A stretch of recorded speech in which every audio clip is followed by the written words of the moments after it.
Olá, pessoal! Bem-vindos a mais uma aula de gestão de pessoas nas operações logísticas. Se você perdeu algum conteúdo, vou deixar aqui na tela um cardzinho mostrando a aula anterior, ok? Então, sejam muito bem-vindos e vamos para o assunto da aula de hoje. Hoje nós vamos tratar de duas áreas da gestão de pessoas muito importantes que devem ser exercidas dentro das operações logísticas, dentro da gestão de pessoas. Uma, que é a primeira que falaremos, é sobre recrutamento e seleção.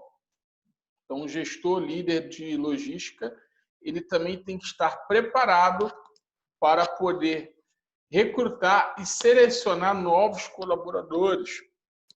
Então, sem delongas, vamos lá. Conforme vimos nas aulas anteriores, a área de recursos humanos tem vital importância em todas as áreas da administração e nas empresas e na área logística não é diferente. Então, isso não muda na área logística. Então, para isso, o gestor logístico, se o gestor logístico possuir conhecimento nas áreas de RH, isso facilitará muito a sua performance e a de sua equipe no dia a dia de trabalho. Então, ele tendo essa noção de como lidar com as pessoas, como gerenciar elas, isso vai facilitar que o gestor logístico ele consiga liderar bem a sua equipe durante o dia a dia de trabalho. Então, não adianta eu ser ótimo em logística, mas não saber lidar com pessoas. Isso é fundamental.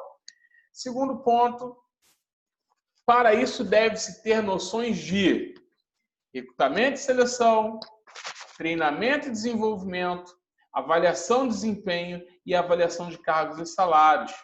Na aula de hoje, nós iremos estudar sobre recrutamento e seleção e treinamento e desenvolvimento. Avaliação de desempenho e avaliação de cargos e salários vai ficar para a nossa próxima videoaula. Perfeito? Então, hoje a gente se limita a terminar a questão da recrutamento e seleção e treinamento e desenvolvimento, óbvio, que uma ideia bem básica sobre o assunto. Então, falar de recrutamento e seleção dentro da logística. Então, muitas vezes, o processo final, quem vai participar na hora de escolher alguém para o departamento logístico é o gestor logístico. Então, ele precisa entender o que é o recrutamento, primeiro. Recrutamento é o processo em que se procura candidatos potenciais para ocupar as vagas que existem e que são oferecidas. Então, quando eu busco a identificação, eu preciso recrutar pessoas para esse tipo de vaga. Então, é a hora que eu começo a tentar captar currículos no mercado, seja no mercado ou até mesmo dentro da própria empresa para promover alguém, por exemplo. E a seleção é a hora que você começa a utilizar algum tipo de técnica para ver dentre os recrutados qual seria o candidato mais qualificado entre esses recrutados, certo? É importante também que um supervisor logístico ele tenha em mente que o processo seletivo de qualquer empresa ele tem 3 fases. Ele tem a fase do recrutamento, que foi o que nós falamos, a fase de seleção, no qual a gente escolhe um colaborador, um novo colaborador, e o período de experiência, que é aquele famoso contrato de 90 dias. Ele existe justamente para que você possa, em caso de uma escolha ruim ou algum tipo de problema com o colaborador, você trocar essa escolha por outra. Então, o processo seletivo ele termina quando acaba o contrato de 90 dias de período de experiência desse colaborador. Diferença entre o recrutamento e seleção. Então, a diferença básica. O recrutamento é a fase de disponibilizar a vaga. Então, a forma de eu divulgar ou tornar disponível uma nova posição de trabalho, isso é a fase de recrutamento. Você coloca ali para que as pessoas se recrutem, se disponibilizem. E seleção é a fase onde, de alguma forma, eu vou utilizar uma técnica para escolher, para selecionar o melhor candidato possível que esteja interessado na vaga. Ok? Então, primeiro falar do recrutamento. Trata-se da convocação a uma determinada vaga existente na empresa, possibilitando atrair pessoas novas ou reter os próprios funcionários. Então, o recrutamento ele é uma forma de atrair pessoas de fora ou continuar retendo o seu colaborador. Como assim reter o seu colaborador? Por exemplo, eu tenho um operador logístico. Se eu sei que abriu uma vaga para operador de empilhadeira e eu sei que tem um operador que ele fez o curso, eu posso falar, você quer se candidatar a uma vaga interna de operador de empilhadeira? Isso vai fazer com que as pessoas se motivem, porque pensa, se esse operador logístico ele faz um curso de operador de empilhadeira e ele sabe que a empresa não contrata ninguém de dentro para esse cargo, ele só traz de fora, esse cara vai querer sair para um novo emprego. Ele vai buscar uma nova oportunidade fora. Então, a maneira de você recrutar internamente é uma maneira de você reter o teu próprio colaborador também. Então, é algo também na questão de gestão de pessoas muito importante. O recrutamento, ele requer. Então, da sessão de recrutamento e seleção, ele sempre vai requerer pesquisa sobre o que o cargo indica, previsão sobre as demandas de trabalho, técnica na questão da qualificação desse colaborador, quando você vai entrevistá-lo, e planejamento também na questão de como inserir um novo colaborador na equipe. Da empresa, o recrutamento e seleção sempre vai requerer condições de trabalho e pacote competitivo para que você se torne atrativo para o mercado ao ofertar uma vaga e apareça pessoas interessadas. Certo? Outra questão que é muito importante também é que sempre quando um supervisor logístico eu preciso contratar um novo assistente de compras, um novo operador logístico, um novo auxiliar de carga e descarga, um novo operador de empilhadeira, enfim, um novo estoquista. Então, esse supervisor logístico, ele quando vai fazer isso, ele tem que ter a clara ideia de que todo cargo ele existe uma descrição e uma especificação. O que é descrição, pessoal? Descrição do cargo é toda e qualquer informação clara e registrada do que se faz nesse cargo. Então, exemplo, estoquista. Qual seria a descrição do cargo? Manter os estoques dentro da validade, guardar as mercadorias nos devidos lugares. Então, toda a ação, tudo aquilo que ele vai fazer em termos de tarefas e funções, isso é a descrição do cargo. É o que se faz no cargo. O que o estoquista faz no cargo? Essa é a descrição. Agora, a especificação é o perfil e a qualificação do candidato à vaga. Então, para que uma pessoa seja estoquista, o que ele precisa?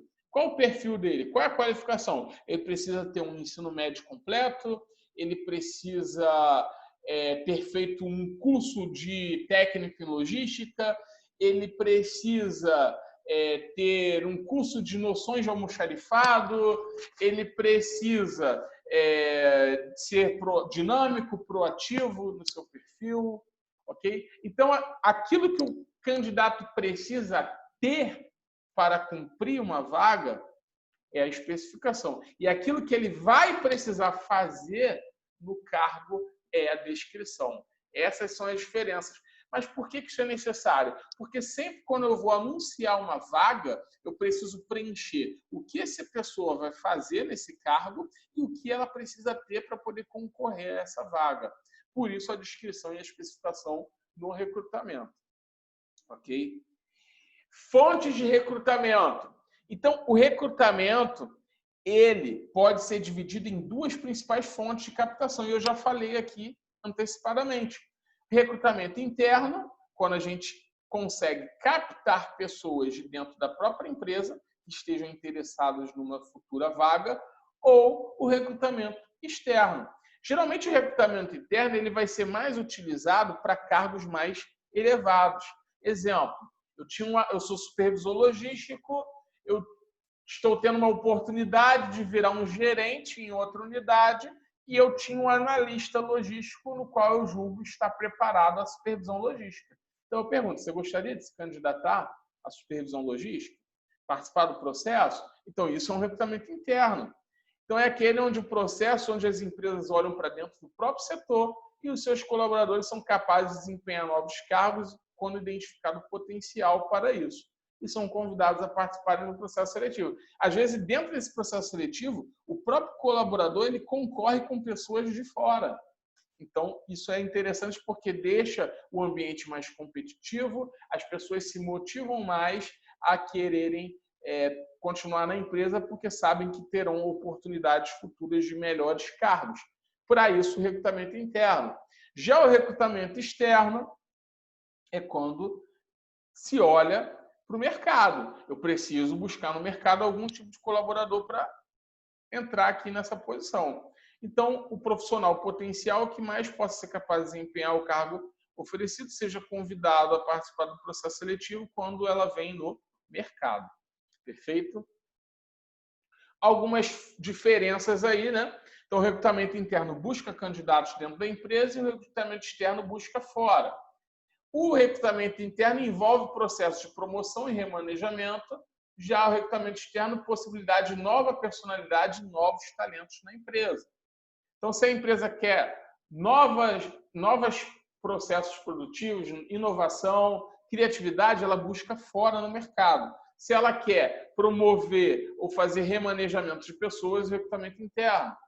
Oferece oportunidade aos funcionários já comprometidos e conhecedores da empresa. Então, isso é bom, porque o funcionário ele já tem conhecimento. Mas, quando você traz fora, você está querendo trazer novas ideias e atitudes. Demanda levantamento prévio de candidatos reais e candidatos potenciais em questão do recrutamento interno. Então, eu tenho que levantar primeiro quem são as pessoas que são capazes de suprir esse cargo e, fora, possibilidade de atualizar a empresa nas novas tendências do mercado, porque você está trazendo alguém de fora. E aqui, esses dois ambos são iguais, demanda divulgação adequada da existência de vaga, requisitos necessários e características do cargo, tanto no interno como no externo. É necessário explicitar os critérios de escolha e fatores preferenciais no recrutamento interno e no externo é uma alternativa para posições de início de carreira. Então, todo cargo mais operacional, geralmente você joga para recrutamento externo, quando se começa mais de baixo. E aqueles cargos mais elevados, a tendência é que seja recrutamento interno. Apresenta baixo custo final. Então, assim, é muito mais barato para a empresa botar alguém numa vaga que esteja de dentro da empresa, porque não vai gastar muito tempo para ensinar essa pessoa, por ela já ter conhecimento e comprometimento na empresa, diferente do novo colaborador que eu vou ter que treiná-lo e integrá-lo. E já no externo se tem um custo muito maior na questão final, ok? Seleção. Estão falando de seleção agora. É o processo de escolha entre candidatos recrutados dos mais adequados aos cargos existentes na organização, que visa garantir a eficiência e o desempenho do pessoal e a eficácia organizacional. Escolha dentre os candidatos recrutados dos mais adequados à organização por meio de instrumentos de análise, avaliação e comparação de dados. Então, se utiliza técnicas para selecionar pessoas. Escolha de candidatos com maior afinidade da sua expectativa e potencialidade, com as expectativas e necessidades previstas para a posição a ser preenchida. Perfeito. Aqui algumas questões mais conceituais sobre seleção. Então, vamos para o que interessa. Numa questão de técnicas seletivas, certo? Então, lembrando lá da fase de recrutamento, na fase de recrutamento, eu tenho que separar descrição e análise de cargo, de especificação, requisição de pessoal, pesquisa de cargo no mercado, técnica de incidentes críticos para poder ver a questão de se um cargo tem mais valor do que o outro. Isso aqui a gente vai falar sobre isso lá na avaliação de cargos e salários, na próxima aula, e hipóteses de trabalho. Então, se criam todas as informações pertinentes ao cargo na fase de recrutamento. Após fazer a ficha de especificação do cargo, ou seja, criar a vaga, isso é o que vai para fora para que pessoas se candidatem. E aí, como que eu faço para selecionar esses candidatos? Eu tenho métodos de entrevistas, que é o mais tradicional, entrevista as pessoas, provas de conhecimentos, então às vezes eu testo o conhecimento desse colaborador. Por exemplo, uma posição que essa pessoa vai ter que usar muito computador, usando muitas fórmulas de Excel, por exemplo. Você aplica uma prova de Excel. Testes psicológicos, por exemplo, vagas como o cara vai ser um operador de empilhadeira. O cara tem que ser psicologicamente são para poder operar um equipamento até de certa forma perigoso. Ele pode causar um acidente, pode matar pessoas com aquele tipo de equipamento. Então, teste psicológico, testes de personalidade. Então, por exemplo, se eu vou contratar um segurança que vai ficar armado na minha empresa, eu preciso não só o teste psicológico, como também um teste de personalidade, saber se essa pessoa realmente tem uma personalidade de poder portar uma arma dentro da empresa. Técnicas de simulação, por exemplo, dinâmicas de grupo, ok? Então, existem diversas técnicas seletivas que um supervisor ele pode estar adotando para poder estar selecionando o melhor candidato para uma posição de trabalho. E o processo seletivo como é sequência em etapas, pessoal? Como que é a relação de o processo de seleção em si e as razões para eliminar candidatos, rejeição? Então, por exemplo, a fase de solicitação de emprego, o simples fato no recrutamento as pessoas mandarem currículo, a seleção começa aqui. Eu começo a selecionar currículo. Muitas vezes eu vou olhar currículos que eles não têm as qualificações suficientes que se precisa. Então, muitas vezes você manda uma vaga, as pessoas simplesmente saem jogando o currículo desesperada por emprego, mas o currículo dela não tem a menor condição de concorrer àquela vaga. Então, já ali é uma maneira de você eliminar candidato. Desde o momento que eu seleciono currículos que possam vir a ser entrevistados, eu posso, por exemplo, ter uma entrevista inicial de triagem, que é aquela entrevista que geralmente ela é feita pelo RH, onde o cara do RH ele vai saber identificar se aquilo que está escrito no currículo condiz com a resposta daquelas pessoas. Então, é aquele tipo de entrevista que as pessoas vão ver se aquilo que está no currículo é verdade. Então, habilidades insuficientes ou conhecimentos insuficientes são identificados nesse tipo de entrevista, onde irá ser eliminado outros candidatos. Às vezes, pode existir provas e testes de seleções. Vamos fazer uma prova, vamos fazer um teste. Mas não necessariamente nessa ordem. Poderia ter a prova primeiro e depois a entrevista, certo? Mas nessa sequência estou colocando como terceira. Então, eu entrevistei, eu preciso de uma vaga só, eu consegui ver 5 pessoas boas para passarem para a próxima fase. Vamos testar essas 5 pessoas com provas e testes de seleção, por exemplo. Então, se fosse, por exemplo, operador de empilhadeira, vamos testar esse cara na empilhadeira. Vamos ver ele na prática como ele faz. E aí, desses 5, vamos supor que dos 5, eu só identifiquei que 3 realmente iriam para a vaga. E aí eu mando esses 3, por exemplo, para uma entrevista final. Uma entrevista que você, como supervisor logístico, faria. A entrevista onde ali eu vou, por exemplo, identificar qual o comportamento ou atitude que é desaconselhável. Dos 3, qual seria o melhor para trabalhar comigo na minha equipe, certo? Porque eu já provei tecnicamente que os 3 são capazes, mas pessoalmente, profissionalmente, do perfil, comportamento, qual que seria o melhor para a minha equipe? Então, ali eu vou, por exemplo, ver e fazer uma escolha entre as 3. Algo que é muito interessante é que, se eu chego a esse ponto, eu nunca revelo aos outros 2 que o processo terminou. É por isso que muitas vezes você participa de uma entrevista e as pessoas não te dão um retorno imediato te falando se você passou ou não, certo? Porque eles te deixam em stand-by, um as na manga. Por quê, pessoal? Porque muitas vezes você encaminha aquela escolha para o exame médico e às vezes aquela pessoa está incapaz, inábil fisicamente ou na saúde para o trabalho. E aí o que acontece? Essa pessoa às vezes é eliminada no exame médico e aí eu chamo a outra que eu entrevistei, a segunda opção ou a terceira. E uma vez que você chega, tá apto, mas aí na análise e decisão final, um baixo potencial geral, às vezes até mesmo durante o período de experiência, faz parte também da seleção. Então, muitas vezes eu vou ter que mandar embora, essa pessoa não era nada daquilo que eu achei que fosse, e aí eu chamo outra pessoa que tinha chegado até ali na entrevista. Ok? Então, isso é maneiras de processo seletivo. E agora a gente vai entrar no assunto de treinamento e desenvolvimento, a segunda parte dessa aula. Chegamos na metade da aula. Treinamento e desenvolvimento. Então, o supervisor ele também precisa utilizar técnicas da gestão pessoal de treinar e desenvolver os seus colaboradores, como a gente já falou nas aulas anteriores. Qual a diferença entre treinamento e desenvolvimento? O treinamento ele sempre vai ser orientado para o presente, para o agora, para o hoje. Então, eu sempre olho para agora quais são as necessidades de treinamento do meu colaborador hoje, o que eu preciso melhorar na competência dele para agora. Então, eu vou, por exemplo, criar um programa de treinamento para sanar essa dificuldade no momento, porque ele focaliza o cargo atual, buscando melhorar as habilidades e competências relacionadas com o desempenho que é imediato.